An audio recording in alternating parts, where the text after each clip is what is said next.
উপস্থিতি, আমি কোরআন শরীফ থেকে কয়েকটা আয়াত উপস্থাপন করছি। প্রথম শব্দ ইয়া আইয়ুহাল ইনসান, হে মানব গোষ্ঠী, হে মানুষ জাতি। হিন্দু, বৌদ্ধ, খ্রিস্টান, নাসারা, শিখ, মুসলিম, অমুসলিম, আগুন পূজারী, গাছ পূজারী, মাছ পূজারী, পাথর পূজারী, বহু খোদাই বিশ্বাসী সব ধর্মের মানুষদেরকে আল্লাহ এক বাক্যে আস্তিক নাস্তিক সবাইকে ডাক দিলেন, ইয়া আইয়ুহাল ইনসান, হে মানুষ। মা গররাকা বিরাব্বিকাল কারীম, তোমাকে সেই রব থেকে কে জুদা করবে? তোমাকে সেই প্রতিপালক থেকে কে জুদা করে ফেলবে? তোমাকে কে আল্লাহ থেকে জুদা করবে? কিসে তোমাকে আল্লাহ থেকে জুদা করবে? কিসে তোমাকে রব্বে করিম থেকে আলাদা করে ফেলবে? আল্লাযী, যিনি খালাকাকা, আমাদেরকে সৃষ্টি করেছে।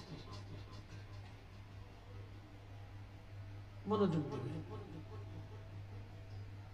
মায়ের আধারে পবিত্র রেহেমে, পবিত্র বৈবাহিক বন্ধনের মাধ্যমে আল্লাহ বাবা এবং মায়ের নির্গত নির্যাস পানিটা মা রেহেমের ভিতরে আল্লাহ জমা করে।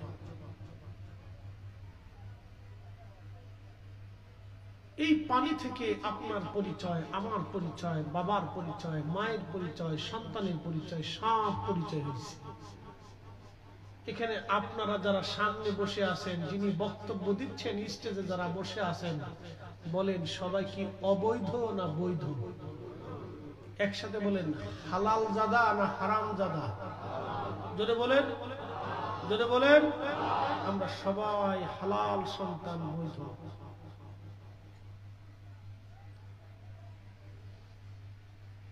ثم جعل نسله من سلالة من ماء مهين।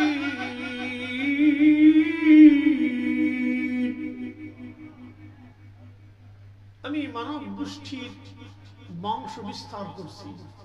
মিন সুলালাতিন মিন মাইন মাহিন, নির্যাস নির্গত ধাবমান পানি থেকে। আমাদের কিছুই ছিল না, অস্তিত্বহীন, শক্তিহীন, ক্ষমতাহীন, রাষ্ট্রহীন, মাহীন, বাবাহীন, সব কিছু থেকে একেবারে কিচ্ছুহীন, কিছুই ছিল না। নির্জীব নিষ্প্রাণ অবস্থায় বাবার এবং মায়ের শরীরের পানির ভিতরে বিচরণ করছে। অস্তিত্ব দিল যিনি দিলেন, আল্লাযী খালাকাকা, সে রবের নাম কি? একসাথে বলেন, কে? তাহলে সেজদা হবে কার?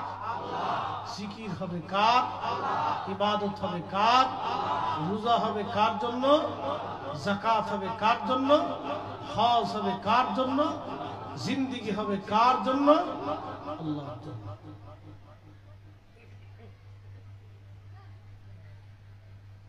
প্রিয় আনোয়ার মুসলমান, খুবই মনোযোগের সাথে কথাগুলি শুনবেন। আমরা একেবারে নির্জীব ছিলাম, নিষ্প্রাণ ছিলাম, কিছুই ছিলাম না। আমার রব আমাদেরকে অস্তিত্ব দিলেন। এই জন্য আল্লাহ চ্যালেঞ্জ করে বললেন, হে মানব গোষ্ঠী, কে তোমাকে আল্লাহ থেকে জুদা করলো বলো? আল্লাযী খালাকাকা, যিনি তোমাকে সৃষ্টি করলেন, ফাসাওয়াকা ফাআদালাক, তিনি তোমাকে সুবিন্যস্ত করলেন এবং সুঠাম করলেন। এই চোখের মধ্যে যিনি শক্তি দিলেন, দেখার মতো যিনি শক্তি দিলেন, তিনি আল্লাহ। আবার অন্ধকে যিনি চোখ থেকে একেবারে অন্ধ মাহরুম করে দিলেন, তিনি আল্লাহ। হাতের ভিতরে একটা ক্ষমতা আসে, শক্তি আসে, যিনি অদৃশ্যভাবে শক্তি দিলেন, তিনি আমার আল্লাহ। জবানে ভাষা দিলেন, তিনি আমার আল্লাহ। পেটে ক্ষুধা যিনি দিলেন তিনি আমার আল্লাহ, জিহ্বাতে লজ্জা যিনি দিলেন তিনি আমার আল্লাহ। আনোয়ারের মুসলমান বুঝে যাবেন, মা বোনেরা যেখান থেকে শুনছেন কথাগুলি বোঝার চেষ্টা করবেন। আল্লাহ বললেন ফাসাওয়াকা ফাআদালা, তোমাদেরকে সুঠাম করলাম, শক্তি দিলাম, সুবিন্যস্ত করলাম, যা যা প্রয়োজন ছিল আমি আল্লাহ তোমাদের তাই দিলাম। যেখানে নাক দেওয়া দরকার সেখানে নাক দিলাম, চোখ যেখানে দরকার সেখানে চোখ দিলাম, কান যেখানে দেওয়ার দরকার সেখানে কান দিলাম, অঙ্গ প্রত্যঙ্গ যেখানে যেটা দেওয়ার দরকার আমি আল্লাহ জায়গা মতো তোমারে ফিট করে লাগাই দিলাম।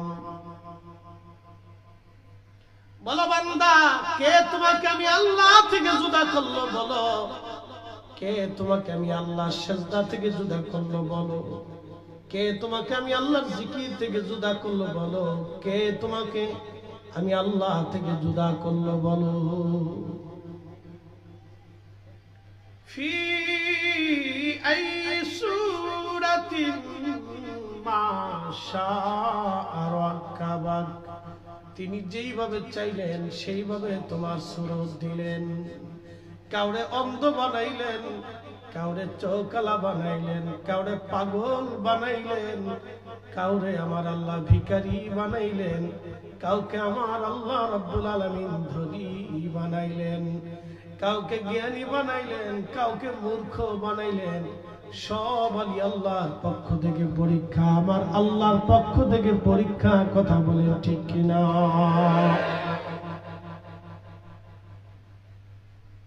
বুঝে যাবেন, খুব মনোযোগের সাথে বুঝেন। আদম আলাইহিস সালামের পৃষ্ঠদেশে আল্লাহ হাত রাখলেন, আদম আলাইহিস সালামের পিঠে আল্লাহর কুদরতি হাত রাখলেন, তো সমস্ত রূহগুলি বের হয়ে আসলো।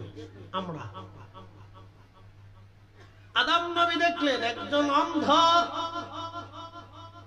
আরেকজন জ্ঞানী, আরেকজন ধনী, ভিখারি, রাজা, প্রজা, আমির উমরা, মুসলিম, জালিম, সবকিছু আদম নবী দেখতে পারলেন। আল্লাহকে ডাক দিয়ে বলেন, ইয়া রাব্বি, এরা আমার সন্তান। বাবা হিসেবে সন্তানের প্রতি আমার অনেক বড় মায়া। এলাহি, তুমি আমার সন্তানদেরকে এইভাবে বৈষম্য বানাইও না, বৈষম্যহীন করে দাও, কোনো বৈষম্য রাখিও না, বৈষম্যহীন তুমি বানায় দাও। কাউরে ধনী বানাইলা, গরিব বানাইলা, জ্ঞানী বানাইলা, পাগল বানাইলা, অন্ধ বানাইলা, ল্যাংড়া বানাইলা, বোবা বানাইলা, আল্লাহ রাজা বানাইলা, প্রজা বানাইলা, কাউরে কিছুই বানানোর দরকার নাই, সবাই সমান বানায় দাও। আল্লাহ ডাক দেখে, না রে আদম, তা হবে না, সবাই সমান বানাবো না, কারণ আমি আমার বান্দাকে পরীক্ষা করব, কে আমি আল্লাহর দিকে মুখাপেক্ষী হয়, কে আমি আল্লাহর দিকে রুজু হয়, আমি আল্লাহ সেটা দেখতে চাই। ধনী কোটি কোটি টাকার মালিক আল্লাহ বানাইলেন, দেখি ধনী দান করে কিনা, যাকাত দেয় কিনা। ভিখারি বানাইলেন, দেখি ভিখারি ধৈর্য ধরতে পারে কিনা। অন্ধ বানাইলেন, দেখি অন্ধ আমি মালিকের গুণগান করে কিনা। জ্ঞানী বানাইলেন, দেখি জ্ঞানীরা জ্ঞান মোতাবেক কাজ করে কিনা। সব আল্লাহর পরীক্ষা, আল্লাহর পরীক্ষা। وَلَنَبْلُوَنَّكُمْ بِشَيْءٍ مِّنَ الْخَوْفِ وَالْجُوعِ وَنَقْصٍ مِّنَ الْأَمْوَالِ وَالْأَنفُسِ وَالثَّمَرَاتِ।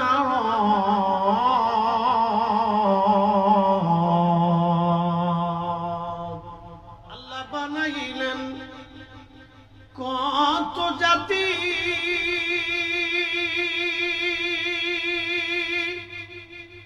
হইল না তার প্রেম প্রীতি,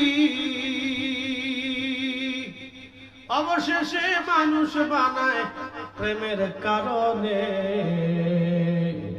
প্রেমের ডোরি বান্ধরে মদিনার শনে, আহা প্রেমের ডোরি বান্ধরে দিন আর শোনে।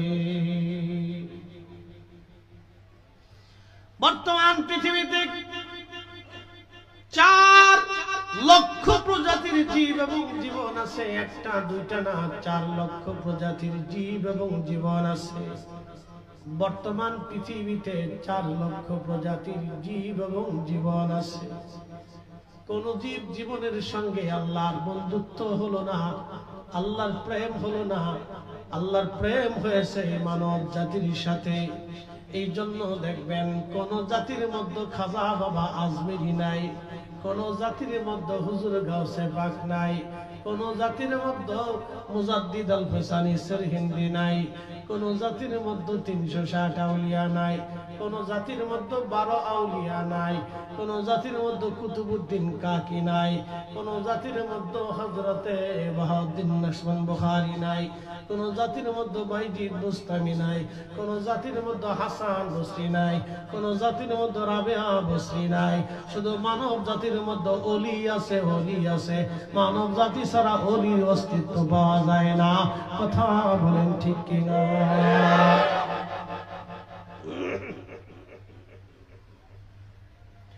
আল্লাহ বানাইলেন কত জাতি, হইল না তার প্রেম প্রীতি।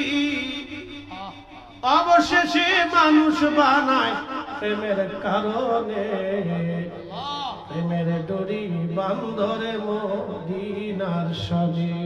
হায়রে প্রেমের ডোরি বান্ধরে মদিনার শোনে। আল্লাহুম্মা সাল্লি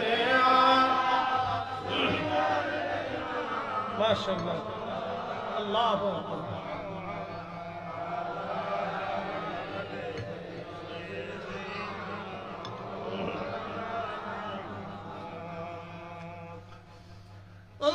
খুব মনোযোগ দিবেন।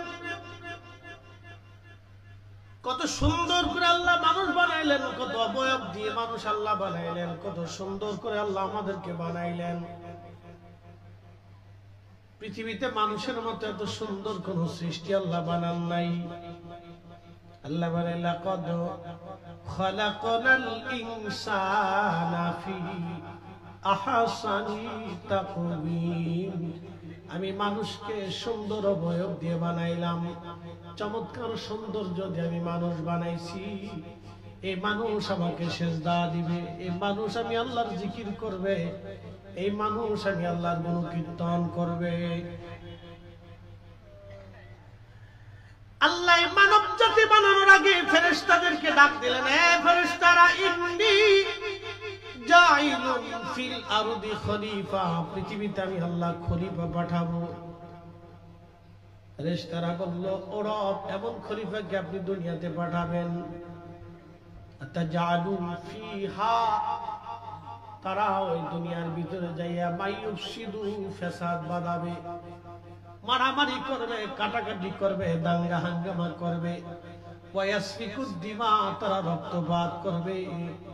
আল্লাহর ফেরেশতারা কিন্তু বলেন, আল্লাহ তারা নামাজ পড়বে না, রোজা রাখবে না, যাকাত দিবে না, হজ করবে না, এই কথা বলে নাই। বলছে মাইয়াসফিক ওয়াসফিকুদ দিমা, তারা রক্তপাত করবে এবং তারা ফসাদ বাঁধাবে, অশান্তি বিশৃঙ্খলা করবে। পৃথিবীর ভিতরে তারা অশান্তি বাঁধাবে, বিশৃঙ্খলা করবে, মারামারি দাঙ্গা হাঙ্গামা বাঁধাবে। এই জাতিকে তুমি পৃথিবীতে পাঠাবা। রব্বুল আলামিন, ওয়া নাহনু, আমরাই তো মুসাব্বিহ, তোমার তাসবিহ দরকার হয় আমরাই করি, বিহামদিকা, হাম তো আমরাই করি, ওয়া নুকাদ্দিসু লাক, পবিত্রতা আমরাই বর্ণনা করি। আল্লাহ জবাব দিলেন, ক্বালা ইন্নী আ'লামু মা লা তা'লামুন, আমি যা জানি তোমরা তা জানো না। কারণ আমার রব জানে এই মানব জাতির ভিতরে আল্লাহ তার পেয়ারা হাবিবে দুনিয়াতে পাঠাবে। কথা কর না কেন, ঠিক কিনা? এই মানব জাতির ভিতরে আল্লাহ তার রাসূল পাঠাবে, এটা ফেরেশতারা জানতো না। এই মানব জাতির ভিতরে রাসূল আসবে, ফেরেশতারা জানতো মানুষের সাথে আল্লাহর প্রেম হবে ফেরেশতারা জানতো না। এই মানুষের সাথে আল্লাহর প্রেম হবে ফেরেশতারা জানতো না। এই মানব জাতির ভিতরে আল্লাহ আখিরি নবী পাঠাবে ফেরেশতারা জানতো না। সেই জন্য আমার আল্লাহ এই মানব জাতির ভিতরে রহমতের নবী আল্লাহ পাঠাইলেন। আমার দেশে একদল ভাইরা ব্যাখ্যা করে নবী মাটির মানুষ বিধায় নবীর দাম বাড়ছে, নাউজুবিল্লাহ। মাটির মানুষের জন্য নবীর দাম বাড়ে নাই, নবীকে মাটির মানুষের ভিতরে পাঠানোর জন্য এই মানব জাতির দাম বাড়ছে। কথা কোন ঠিক কিনা? নবীর কারণে আমাদের দাম বাড়ছে, মাটির মানুষের কারণে রসুলের দাম বাড়ছে, নবীর কারণে আমাদের মর্যাদা বাড়ছে। সূত্রে ভুল করছে, ওরা বুঝে নাই।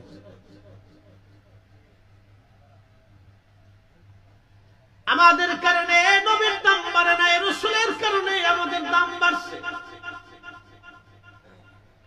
মদিনাতে নবী থাকার কারণে মদিনার দাম বাড়লো, নবীর কারণে মদিনার দাম বেড়ে গেল, মদিনার কারণে রসুলের দাম বাড়ে নাই। আহা, মদিনার এমন দাম বাড়লো, মদিনার ইমাম মালিক 80 বছর ওই মদিনায় জুতা পরেন নাই, থুতু ফেলেন নাই, পায়খানা পেশাব করেন নাই। একবার জোরে বলা যাবে আল্লাহু আকবার? না না না, চিৎকার করে জোরে বলেন আল্লাহু আকবার। জিজ্ঞেস করা হয় ইমাম মালিক 80 বছর ধরে মদিনার ভিতরে পায়খানা পেশাব করলেন না, থুতু নিক্ষেপ করলেন না, জুতা পরলেন না, কারণ কি, কোন দলিলে? ইমাম মালিক জবাব দিলেন, দুনিয়ার মানুষ তোমরা জানো এই মাটির মধ্যে কে ঘুমানো আছে? এই মাটির মধ্যে কে ঘুমানো জানো নি? এই মাটির মধ্যে যিনি ঘুমানো তিনি আল্লাহর প্যারা মেহবুব, তিনি আল্লাহর হাবিব। আমি ইমাম মালিকের কলিজার মধ্যে কি করে সাহস হয় এই মদিনার মধ্যে জুতা স্যান্ডেল পাই দিব? আমার জীবন চলে যাবে, কিন্তু কখনো ওই মদিনার মাটির সাথে বেয়াদবি করতে পারবো না। চিৎকার মেরে বলেন না ইয়া রাসূলুল্লাহ। আল্লাহ বানাইলেন কত জাতি,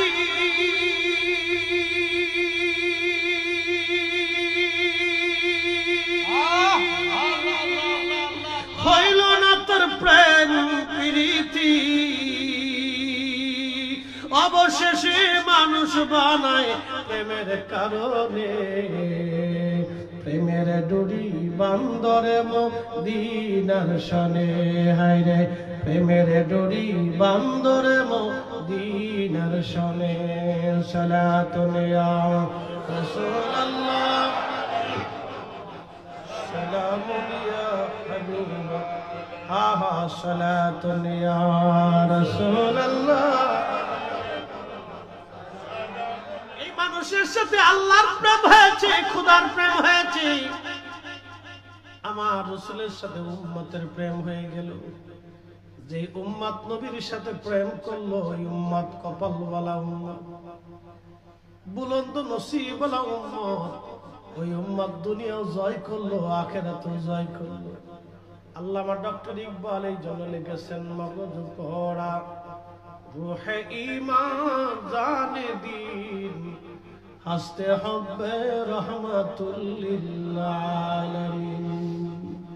কোরআনের মগজ বলো রে, ঈমানের রূহ বলো রে, ধর্মের প্রাণ বলো রে, আমার রাসূলের মোহাব্বত ছাড়া কোরআনের কোনো সারমর্ম হতে পারে না। আমার নবীর মোহাব্বত ছাড়া কোরআনের তাফসীর হতে পারে না। যারা কোরআনের তাফসীরের কথা বলে রাসূলের ইজ্জতের চাদর ধরে টানাটানি করে, আমার নবীর শান ছোট ছোট করে দেখে, তারা অন্তত মুফাসসিরে কোরআন হতে পারে না। সব শয়তানের দালাল।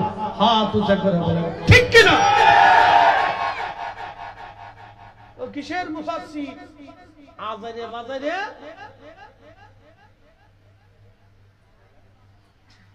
যে মুফাসসির কোরআন শরীফ হাতে নিয়ে আমার রাসূলের শান ছোট করে দেখে, আমার নবীর মহান ইজ্জতের চাদর ধরে ছোট করে দেখে ও মুফাসসির কোরআন না। কথা কোন না কেন? পৃথিবীর কোন মুফাসসির আমার রাসূলের ইজ্জতের চাদরে হাত দেয় নাই। পৃথিবীর কোন মুহাদ্দিস আমার নবীর ইজ্জতের চাদরে হাত দেন নাই। পৃথিবীর কোন মুফতি আমার রাসূলের ইজ্জতের চাদরে হাত দেন নাই। তারা জানতেন রাসূল কারীমের শান ছোট করে বলে দিয়ে আখিরাত আমরা বরবাদ করতে পারবো না। কারণ তারা বড় বড় বিজ্ঞ উলামা ফুদালা ছিলেন। ইমামুল আযম আবু হানিফা 7 দিন পর্যন্ত মদিনাতে থাকলেন, 7 দিন পরে বিদায় হয়ে আসবেন। ইমাম মালিক তখন মদিনার ইমাম। কত বড় বড় ইমাম দেখেন, তারা লক্ষ লক্ষ হাদিসের হাফেজ ছিলেন। আহারে কত বড় আশিক ইমাম মালিক, 80 বছর মদিনায় জুতা স্যান্ডেল পরেন না, এত বড় ইমাম। মালিক ডাকতে বলতেছে, ইমামুল আজম ডাকতে বলেন, ইমাম মালিক বিদায় দেন, আপনার মদিনা থেকে আমি চলে যাচ্ছি। বলল, হুজুর কত মানুষ মদিনা এসে থাকতে চায়, আপনি ইমাম আজম মদিনা থেকে চলে যেতে চান, কারণ কি?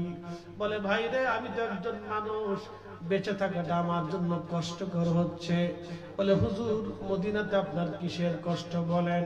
বলে, আজকে 7 দিন হলো আমি পায়খানা পেশাব করি না। একসাথে বলেন আল্লাহু আকবার। বলে, হুজুর 7 দিন হলো পায়খানা পেশাব আপনি কেন করেন না? বলে, ইমাম মালিক রে, তোমার যেই রোগে ধরছে আমার একই রোগে ধরছে। ইমাম মালিক, তুমি তো জানো যে মাটির মধ্যে রাসূল ঘুমায়, ওই মাটির মধ্যে আমি কি করে পায়খানা পেশাব করিব? আপনি আদব দেখছেন, শানের সালাতে তাজিম দেখছেন, আর আমার দেশের ভাই সাহেবরা দলিল খুঁজে। আর খালি আমরা খালি বেদাতি বেদাতি বলে শিক্ষের ফার্তি ফার্তি গলা শুকাই ফেলছে। একবার কি কথা কর না কেন? শিক্ষের ফার্তি ফার্তি গলা শুকাই ফেলছে, খালি চা খাওয়া লাগে গলা ভিজি। তুই বেদাতি বেদাতি বেদাতি বলতে বলতে বলতে বলে শিক্ষার ফার্তি ফার্তি গলা শুকিয়ে ফেলছে। ইমাম আযম আবু হানিফা রাহমাতুল্লাহ আলাইহি ডাকতে বলেন, ইমাম মালিক মদিনাতে থাকার আর সুযোগ আমার নাই। 7 দিন হলো মদিনার মাটির ভিতরে আমি পায়খানা পেশাব সারি না। বলে, হুজুর তাহলে আপনি খান কি, কি খেয়ে বেঁচে আছেন? বলে, 7 দিনে মাত্র 7টা খেজুর দানা খেয়ে বেঁচে আছি। 7 দিনে মাত্র 7টা খেজুর দানা খেয়ে খেয়ে বেঁচে আছি। বলে, আর কি খান? তৃষ্ণা কেমনে নিবারণ করেন? বলে, পানিগুলি হাতের মধ্যে নিয়ে আর্দ্রতা নিয়ে চেটে চেটে কোন রকম জিহ্বাটাকে ভিজায় রেখে কলিজা ঠান্ডা করে রাখছি, পেশাব যাতে না আসে। আজকে 7 দিন আমি পায়খানা পেশাব করি না, বেশি দিন থাকলে আমার বাঁচা সম্ভব হবে না। বিদায় দাও ইমাম মালিক, মদিনা থেকে বিদায় হয়ে যাচ্ছি। আহা, আমি আর থাকতে পারলাম না, কষ্ট হচ্ছে। শানের সালাতে হাবিবে কিবরিয়ার প্রতি আদব দেখাইতে দিয়া একজন আশিক রাসূল, এত বড় ইমাম, এত বড় আলেম, আহা 40টা বছর একটানা ফজরের নামাজ পড়েছেন। এশার যদি 100 বারের মতো আল্লাহর সঙ্গে স্বপ্নে যার দিদার হয়ে গেল, তিনি আল্লাহর নবীর সঙ্গে এত বড় আদব দেখাইতে পারল। এই জন্য আমরা সুন্নিরা ইয়া নবী সালাম আলাইকা বলার পরে আমরা আর বসে থাকতে পারি না, আমরা সবাই দাঁড়ায় যাই। কোটি কোটি মানুষ যদি বেদাতি বলে বলুন, আমরা সুন্নিরা বসে থাকতে পারবো না। কথা বলেন ঠিক কিনা?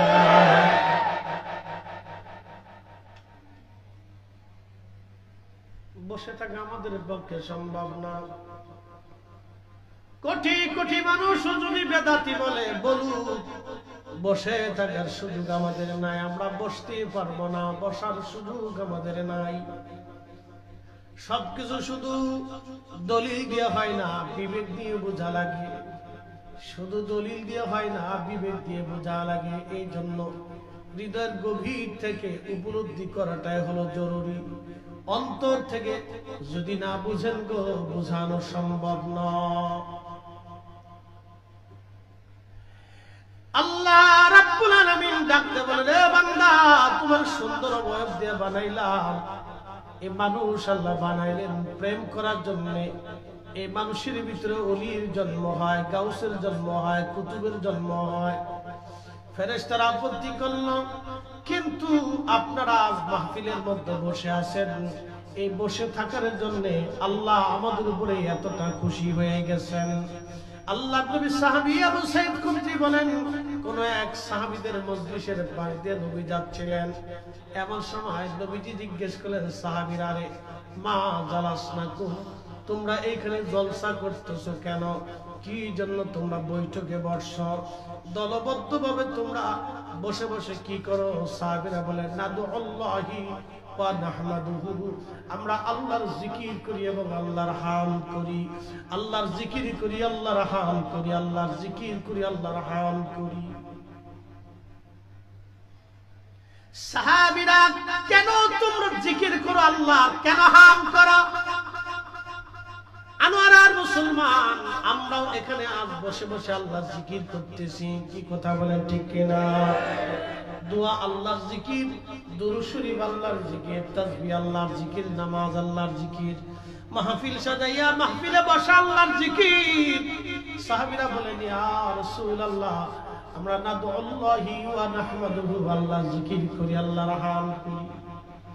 সাহাবীদেরকে নবী বলেন, কেন তোমরা জিকিরে বসছো, আল্লাহর হামদে বসছো বলবানি? সাহাবীরা জবাব দিলেন, ইয়া রাসূলুল্লাহ, আলা মা হাদানা লিদীনিহি, আল্লাহ আমাদেরকে দ্বীন দিয়েছেন, হেদায়েত দিয়েছেন, দ্বীন দিয়েছেন, হেদায়েত দিয়েছেন, এই জন্য আমরা আজ বসে গেছি। হুজুর, ওয়া মান্না আলাইনা বিকা, আপনি নবীর মতো মহান নিয়ামত আল্লাহ আমাদেরকে দিয়েছেন। আপনি নবী না হলে দ্বীন পাইতাম না, ঈমান পাইতাম না, কালেমা পাইতাম না, আল্লাহ চিনতাম না, আখিরাত বুঝতাম না, কবরে আযাব হয় আমরা জানতাম না। কি কথা কন না কেন, ঠিক কিনা? কবরে আযাব হয় জীবনে দেখছেন? না। এই একসাথে বলেন, কবরে আযাব হয় জীবনে দেখছেন? বিশ্বাস করছেন কি দিয়ে? রাসূল বলছেন, এই জন্য বিশ্বাস করছি, বিনা বাক্যে। সাদাকা রাসূলুহুন নবিয়ুল কারীম, নবী সত্যবাদী, নবী জীবনে মিথ্যা বলেন নাই। আল্লাহ রাসূল দেখেছেন কবরে আযাব হয়, রাসূল বলেছেন, এই জন্য আমরা বিশ্বাস করেছি। তার মানে রাসূলের উপরে বিশ্বাস করেছি। কথা বলেন ঠিক কিনা? আপনাকে দিন বুঝতে হবে, রাসূল চিন্তা। এই জন্য কোরআন বলতেছে, মাইয়ুতির রাসূলা ফাকাদ আতা আল্লাহ, নবী মানলে আল্লাহ মানা হয়ে যায়। না না, একসাথে বলেন সুবহানাল্লাহ। কথার গুরুত্ব অনেক, ওজন অনেক। আপনি ভাবেন, রাসূল মানলে আল্লাহ মানা হয়, এটা কত বড় দামি কথা, কত ওজনওয়ালা কথা। আমি বলিনি, আল্লাহ নিজে বলছেন। আল্লাহ কুদরতি জবানের ভাষা, নবী মানলে আল্লাহ মানা হয়ে যায়, নবী ভালোবাসলে আল্লাহ ভালোবাসা হয়ে যায়। এই জন্য আমরা সুন্নিরা নবী নবী করি। কথা কন না কেন, ঠিক কিনা? আর আমাদেরকে ভাইরা বেদাতি বেদাতি করে গাইবে। ওই 7 দিন ঘুরে ভ্যাও করলে আমাদের কিছু যায় আসে। কথা কন না কেন, ঠিক কিনা? ওগুলো আমরা কিছু মনে ও কানের ভিতরে ঢুকাইলে ধূর ছাতা।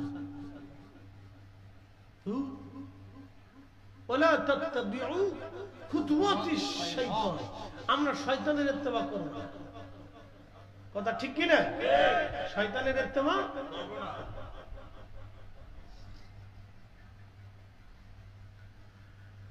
হাজিরিন, কবরে আযাব হয় আমি দেখি নাই, কিন্তু রাসূল দেখেছেন। কবরে 2টা প্রশ্ন করা হবে, 3টি প্রশ্ন। মুনকারে নেকির আসবে, বলেন আপনারা কি দেখছেন? যিনি দেখেছেন তিনি আমার নবী। রাসূলের কথা বিনা বাক্যে আমরা মেনে নিয়েছি। আচ্ছা বলেন, কোরআন শরীফ যা আল্লাহ পাঠাইলেন সাহাবীরা কি দেখছে? না না, কোরআন শরীফ আল্লাহ তার নবীর কলবের মধ্যে নিক্ষেপ করেছে, নাজিল করেছে, এটা সাহাবীরা বাহিরের হালত দেখেছে, কিন্তু কোরআন আসতেছে ভিতরের হালত কোন সাহাবী দেখে নাই। রাসূল বলেছেন সাহাবীরা বিনা বাক্যে বিশ্বাস করে নিয়েছেন। আমরা 200 কোটি মুসলমান বিনা বাক্যে বিশ্বাস করে নিয়েছি, কারণ রাসূলের উপরে বিশ্বাস করার কারণে আমরা আল্লাহ চিনতে পেরেছি। ঠিক কিনা বলেন? এজন্য কাজী নজরুল লিখেছেন, তৌহিদেরই মুর্শিদ আমার মুর্শিদ মুহাম্মাদের নাম, ওই নাম জপলে বুঝতে পারি খুদারি কালাম, মুর্শিদ মুহাম্মাদের নাম।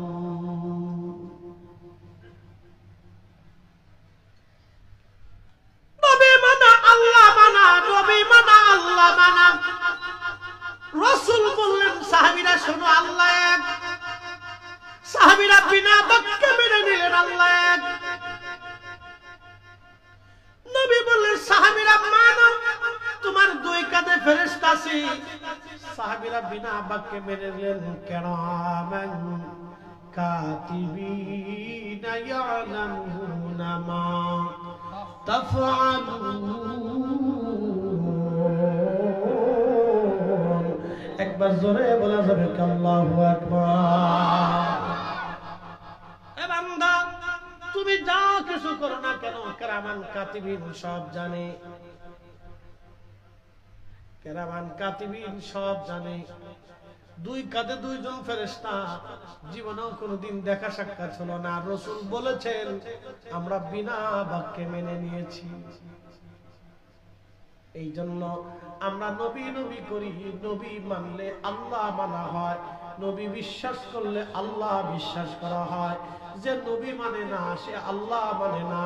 আল্লাহ মানলেই রাসূল মানা হয় না, রাসূল মানলে আল্লাহ মানা হয়ে যায়। যাবি নবীর নৌকাতে আয়, রূপকাঠির ওই নৌকা খানি, রূপকাঠির ওই নৌকা খানি, নাহি ডুবার ভয় তোরা কে, যাবি নবীর নৌকাতে আয়। এ আনোয়ার আর মুসলমান খুবই মনোযোগের সাথে কথাগুলি শুনে যাবেন। কিয়ামতের মাঠ কায়েম হবে আমরা কি কোনোদিন দেখছি? কিন্তু কে বলেছেন? রাসূল বলেছেন। সাহাবীরা বিনা বাক্যে মেনে নিয়েছেন। বিশ্বাস এসে গেল আমাদের। দেখেন আল্লাহ নবী হাতে কলমে শিখাইলেন সাহাবীরা রে আখিরাত হবে, কবরে আযাব হবে, কবর আছে, সওয়াল জবাব হবে, জান্নাত আর জাহান্নাম আছে, মৃত্যু হবে, আজরাইল আসবে। আমার কাছে কোরআন নাযিল হয়। সাহাবীদেরকে নবীজি বললেন, সাহাবীরা বিশ্বাস করে নিলেন। আহা, কেন বিশ্বাস করলেন? এর পিছনেও কারণ আছে। কারণ জীবনে কোনোদিন আল্লাহর নবী ভুলেও একটা মিথ্যা কোনোদিন বলেন নাই। একবার জোরে বলা যাবে কি আল্লাহু আকবার? রাসূল মিথ্যা বলেন নাই, মানুষ ঠকান নাই, আমানতের খেয়ানত করেন নাই, ফাহিশা কথা বলেন নাই, জবান দিয়ে কখনো কোনো সময় খারাপ কথা বলেন নাই, খারাপ চিন্তা কখনো অন্তরে উদয় হয় নাই। আল্লাহর নবী কোনোদিন চুল পরিমাণ ডান বাম হরেন নাই, একটু খাতা ভুল নবীর জীবনে হয় নাই। এই জন্য সাহাবীরা বিনা বাক্যে বিনা দলিলে রাসূল মানতেন। নবী মানলে আল্লাহ মানা হয়, নবী তাজিম করলে আল্লাহ তাজিম করা হয়, নবীর জন্য জীবন দিলে আল্লাহর জন্য জীবন দেওয়া হয়, নবীর দল হলে আল্লাহর দল হয়ে যায়। এই জন্য কবরে নামানোর সময় বলা হয় বিসমিল্লাহি ওয়া আলা মিল্লাতি রাসূলিল্লাহ। তোমার নবীর দলে কবরে নামানো হলো, নবীর দলে কবরে নামানো হলো, নবীর দলে কবরে নামানো হলো। একবার জোরে বলা যাবে কি মারহাবা?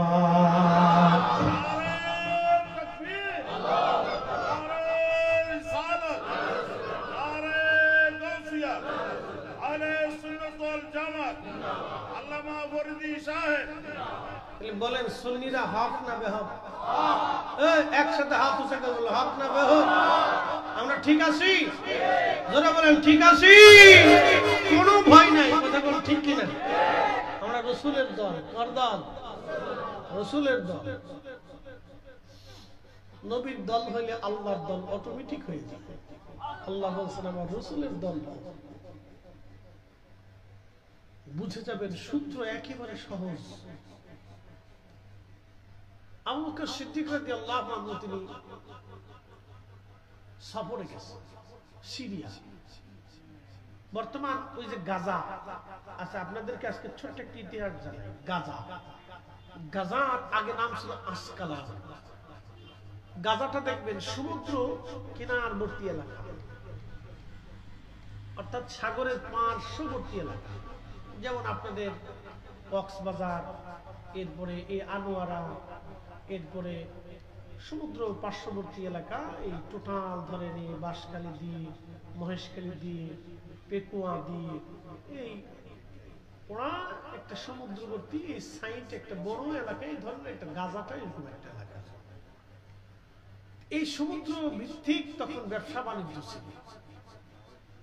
তখন এই ফিলিস্তিন, সিরিয়া, লেবানন, এরপরে আপনার জর্দান, এই বিরাট অংশটাকে আগে বলা হতো শাম। এই শামের মূল ব্যবসায়িক সেন্টার ছিল বর্তমানের গাজা।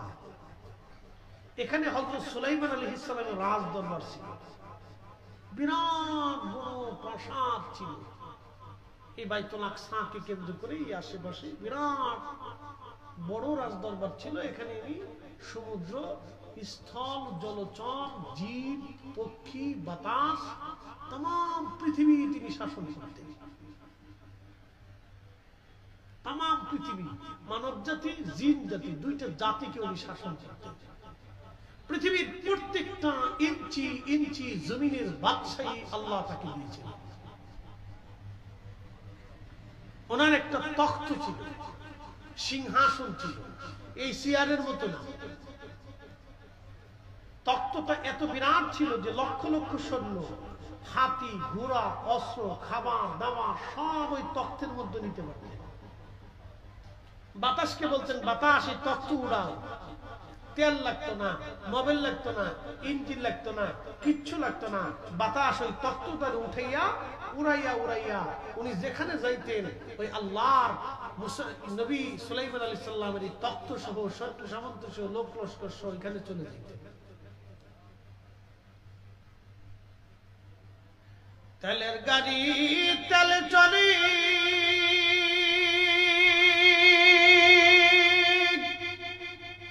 হাওয়ার গাড়ি হাওয়ায়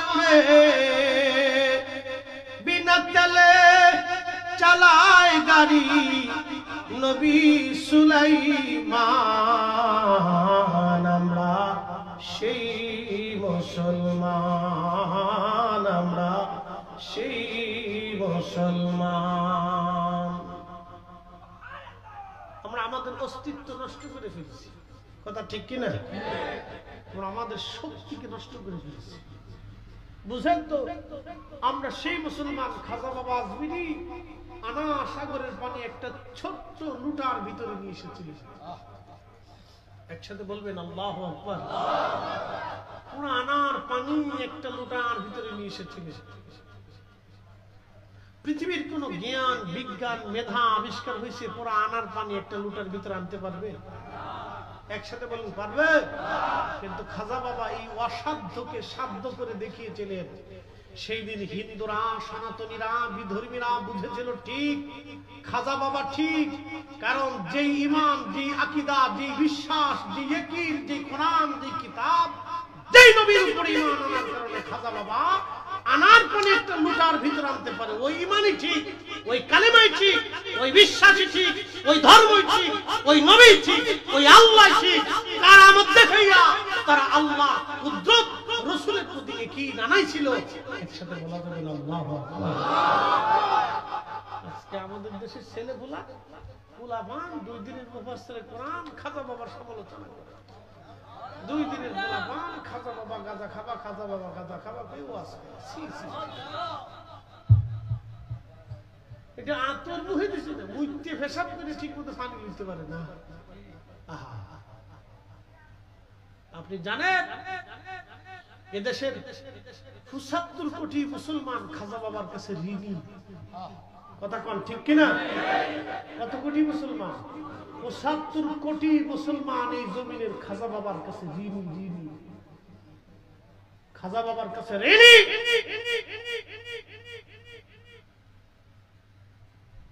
উনি না হলে মুসলমানের অস্তিত্বই তো খুঁজে পেতে না। খাজা বাবার কাছে ঋণী এদেশের কোটি কোটি মুসলমান। ওনাদের কথা প্রশংসা করলে অনেকে শরীরে চুলকা, শরীর খারাপ করে, সব বেদাতি ওয়াজ। এই বেটা, আউলে কেরামের জমিনে আউলে কেরামের কথাই চলবে। কথা বলেন ঠিক কিনা? প্রত্যেকটা ওলির কাছে আমরা ঋণী, প্রত্যেক ওলির কাছে আমরা ঋণী। কথা বলেন ঠিক কিনা? আমরা সবাই ঋণী। ওনার ঋণ আমরা কোনোদিন শোধ করতে পারবো না, কখনই সম্ভব না। খুবই মনোযোগ দিবেন। হযরত আবু বকর তিনি চলে গেলেন বর্তমান সিরিয়ার গাজার আসকালানে ব্যবসা করার জন্য। নাম ছিল শাম। তখনও কালেমা পড়েন নাই, ঘুমিয়েছেন। স্বপ্নের মধ্যে দেখেন আকাশের চাঁদ, সূর্য হযরত আবু বকরের কোলের মধ্যে আসছে। তিনি চাদর দিয়ে সূর্য এবং চাঁদকে নিজের কোলের মধ্যে জড়িয়ে ধরে রাখছেন। স্বপ্ন জানা তারা না। সহিহ বুখারী, সহিহ মুসলিম, বিভিন্ন কিতাবে কিতাবুর রুইয়া আছে, স্বপ্নের আলোচনা আসছে। ওলিদের স্বপ্ন নবুয়তের 46 ভাগের 1 ভাগ। ওলিদেরকে আল্লাহ যে স্বপ্ন দেখান, ওলিদেরকে আল্লাহ ইলহাম করেন। মারহাবা বলবেন না? স্বপ্ন 2 ধরনের, একটা শয়তানের পক্ষ থেকে, একটা আল্লাহর পক্ষ থেকে। যদি কখনো স্বপ্ন ভালো দেখেন তো বলতে পারেন, আর যদি খারাপ স্বপ্ন দেখেন, যে ভালো তদবির করতে পারে না, তাবির করতে পারে না, তার কাছে খারাপ স্বপ্ন কখনো বলবেন না। খারাপ স্বপ্ন যার তার কাছে বলবেন না। যে ভালো তাবির করতে পারবে আপনি তার কাছে বলবেন। কারণ মনে রাখবেন, স্বপ্ন 30 বছর পরে হলেও এটা ফলন আসবে। ইউসুফ আলাইহিস সালাম স্বপ্ন দেখেছিলেন 30 বছর আগে, স্বপ্নের রেজাল্ট এসেছিল 30 বছর পরে। আপনি স্বপ্নকে ছোট করে দেখার সুযোগ নাই। আল্লাহ রাসূল বলেছেন, উম্মত যদি খারাপ স্বপ্ন দেখো তাহলে বাম দিকে 3 বার থুতু নিক্ষেপ করবে, আউযু বিল্লাহি মিনাশ শাইতানির রাজিম বলে ডান কাঁধে শুয়ে পড়বে। আল্লাহ খারাপ স্বপ্নের খারাপিয়ত থেকে তোমাকে বাঁচাবে। জীবনে স্বপ্নের মাসালা শুনে দিয়ে গেলাম, স্বপ্নেরও মাসালা আছে। যদি কোনোদিন খারাপ স্বপ্ন দেখেন তো বাম দিকে 3 বার থুতু নিক্ষেপ করবেন, আউযু বিল্লাহি মিনাশ শাইতানির রাজিম বলে ডান কাঁধে আবার শুয়ে পড়বেন। আল্লাহ খারাপ স্বপ্ন থেকে আপনাকে ওই রিজাল্ট থেকে বাঁচিয়ে দেবে। একসাথে বলবেন না সুবহানাল্লাহ? স্বপ্ন, ইউসুফ আলাইহিস সালাম স্বপ্ন, ইউসুফ আলাইহিস সালামের স্বপ্নকে কেন্দ্র করে কোরআন শরীফে সূরা ইউসুফের বিরাট ঘটনা আল্লাহ লেখছেন, স্বপ্নকে কেন্দ্র করে।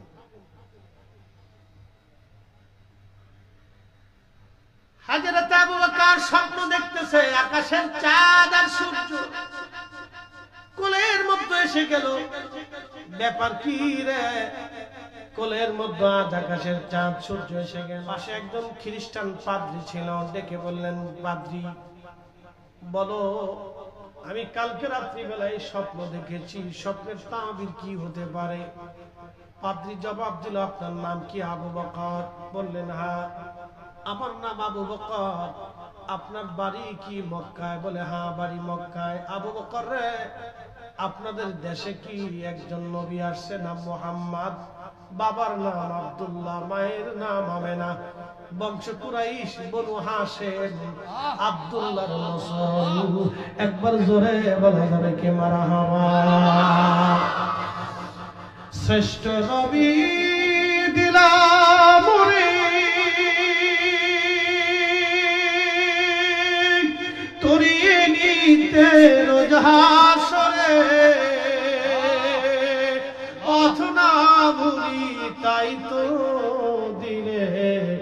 পাক কোরআনের বাণী খুদা তোমার মেহেরবানি।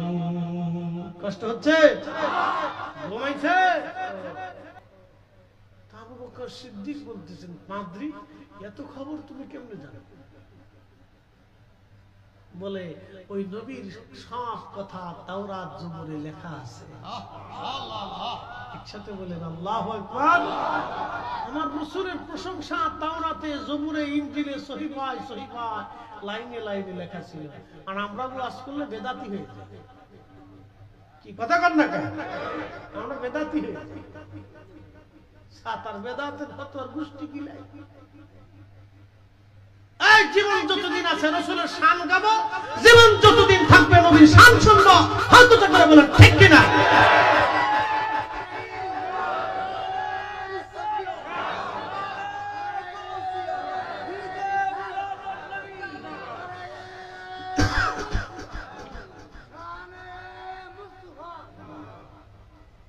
মনোযোগ দিয়ে তো বলে, আবু বকর তুমি তাড়াতাড়ি দেশে চলে যাও, যাইয়া ও রাসূলের কদমে যে কালমা পড়ে মুসলমান হয়ে যাও। আবু বকর তোমার একটা সুসংবাদ আছে, তুমি ওই নবীর প্রথম খলিফা হবে। আরো জোরে জোরে জোরে। হযরত আবু বকর সিদ্দিক আর দেরি করেন নাই, সে আসকালাম থেকে গাজা থেকে রওনা দিয়েছে। মক্কা এসে বাড়িতেও ঢুকেন নাই, সরাসরি আমার রাসূলের দরবারে চলে গেছে। আল্লাহর নবী মুস্কি মুস্কি হাসে। আবু বকর বলতেছেন, ইয়া রাসূলুল্লাহ আপনি আমার একটা মুজিজা দেখান, আমি যে আপনার কালেমা পড়বো একটা মুজিজা দেখান। নবীজি বললেন, স্বপ্নে সিরিয়ায় থাকতে শামে থাকতে স্বপ্ন দেখছিলেন আকাশের চাঁদ আর সূর্য আপনার কোলে আছে। পাত্রী তাবির করে দিয়েছে, এরপরও কি মুজিজা লাগবে?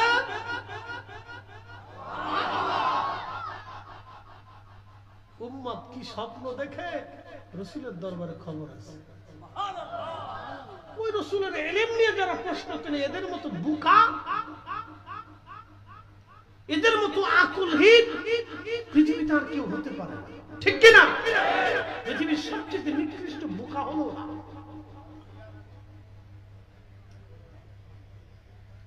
পৃথিবীর সবচেয়ে নিকৃষ্ট বোকা হচ্ছে ওরা যারা রাসূলের ইলম নিয়ে প্রশ্ন করে। লজ্জা করা উচিত, শরম করা উচিত।